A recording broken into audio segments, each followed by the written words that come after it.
একটা যে ডিফারেন্ট লেভেলে পৌঁছে গেছে এবং সেটা জানান দিচ্ছে বিশ্ব দরবারে, সেটার প্রমাণ নিয়ে এই আলোচনা। একদিনে 2 ম্যাচ হয়েছে। IL-T20-তে আমরা দেখেছি সাকিব আল হাসান, মুস্তাফিজুর রহমান দুজনই খেলতে নেমেছেন ভিন্ন ভিন্ন ম্যাচে। প্রথমের যে ঘটনাটা ঘটলো, মুস্তাফিজুর রহমান 1 ওভারে 3 উইকেট নিলেন। IL-T20-তে এবারের মৌসুমে দ্বিতীয়বারের মতো তিনি ওভার হ্যাট্রিক করলেন, ম্যান অফ দ্য ম্যাচ।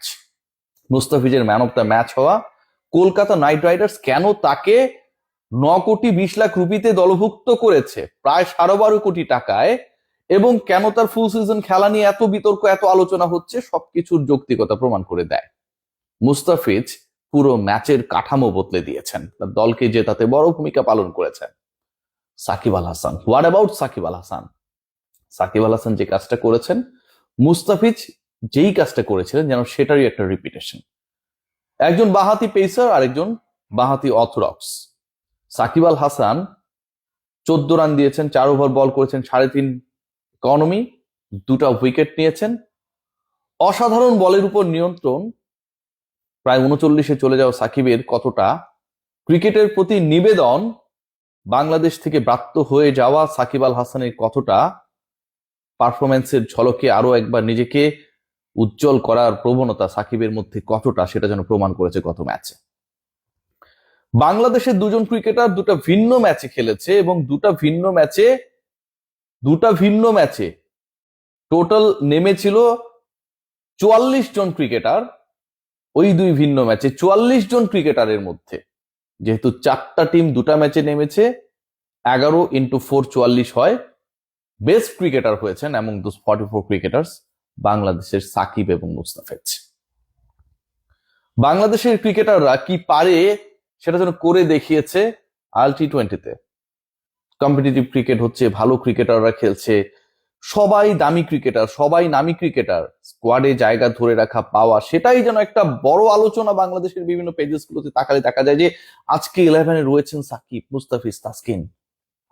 সেই তারা, তাদের সেই 11-এর, প্রতিপক্ষের 11-এর সবার থেকে যখন সেরা তারকা হয়ে যান, বেস্ট ক্রিকেটার হন, ম্যাচ শেষে পুরো ম্যাচের মোমেন্টাম ক্রিয়েট করার ক্ষেত্রে একটা বড় রোল প্লে করেন। অ্যান্ড বাংলাদেশ ন্যাশনালিটির সেই সাকিব, মুস্তাফিজরা আমাদের সবাইকে গর্বিত করে। সাকিব আল হাসানকে খেলতে দেখাটাই একটা অন্যরকম আনন্দের। সাকিব মাঠে নামছেন, এটা যেন মনে করিয়ে দেয় লিওনেল মেসি যখন আর্জেন্টিনার হয়ে মাঠে নামেন।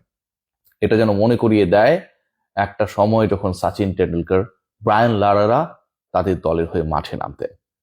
সাকিব আল হাসান, তার দলের হয়ে মাঠে নামার সেই সুযোগটা নেই। তার রেকর্ড আমাদের, তার রানস আমাদের, তার কৃতিত্ব আমাদের, তার ম্যান অফ দ্য ম্যাচে জয়গুলো আমাদের, কিন্তু সেই সাকিবের এত কিছু আমাদের হবার পরেও সাকিব যেন আমাদের না। পলিটিক্যাল মার পেয়েছে সাকিব যেন আমাদের না। সেই সাকিব আল হাসান দেশের হয়ে খেলতে পারেন না, কিন্তু দেশের মানুষেরা যখন সাকিব সাকিব বলে উদাত্ত আহ্বান জানায়, চিল্লায়, ইন্সপিরেশন দেয়, ঠিক মধ্যপ্রাচ্যের মাঠে সাকিব নেমে সেই বাঙালিদের, আর দূরে বসা আমাদের মতো বাঙালিদের সেই আত্মচিৎকার শুনতে পান, প্রতিদান দেন তার বলে, তার ঘূর্ণিতে, তার পারফরমেন্সে, তার ম্যান অফ দ্য ম্যাচ হওয়াতে।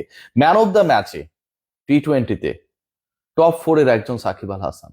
কত ম্যাচেস খেলতে পারেন নাই, কত ম্যাচে ন্যাশনাল টিমের হয়ে সুযোগ থাকার পরেও, চেষ্টা থাকার পরেও, ইচ্ছা থাকার পরেও শুধুমাত্র রাজনৈতিক মেরুকরণের কারণে সাকিব আল হাসান বাংলাদেশের হয়ে অ্যাপিয়ার হতে পারেননি। তারপরও টপ 4।